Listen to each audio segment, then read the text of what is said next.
To suggest that Tony Parker is a better overall player than Damian Lillard is crazy to me. It's crazy for those people who believe that Tony Parker is better than Damian Lillard. But let's break down why Damian Lillard is a better player than Parker and why this shouldn't even be a debate. This shouldn't even be a debate. Tony Parker is a key contributor who played his role on those championship Spurs teams. He had the luxury of playing alongside the greatest power forward in NBA history and being coached by one of the best coaches in NBA history, and Greg Popovich. Let's compare that to Dame and who's the best and who's his best teammates so far in his career.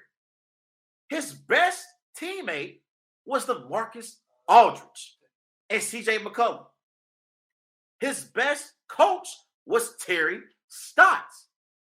Could you imagine Damian Lillard with Tim Duncan and Greg Popovich? If Tim Duncan had Damian Lillard instead of Tony Parker, Tim Duncan would have won 7 NBA championships. So during the Spurs dynasty, there were times where Tony Parker wasn't the clear second option on the Spurs team. There were nights where it was Manu Ginobili off the bench, and they needed his production in order to win games. I'm not saying Tony Parker is a scrub, but he didn't ever have the responsibility that Damian Lillard had being a number one option on a contender. Why didn't he have that responsibility? Because he was never as talented as Damian Lillard is. On his best day, Tony Parker can't stand in Damian Lillard's shoes. He can't. That's why I think this is a ridiculous argument. And then they talk about how great of a point guard Tony Parker was, how much he was a facilitator on those Spurs championship teams. Well, Damian Lillard averages more assists per game than Tony Parker. Not by a wide margin, but he averages more assists per game than Tony Parker. And we know they're not even in the same stratosphere as shooters. Dame shoots 37% from three-point range in his career. Tony Parker shoots 32% from three-point range during his career.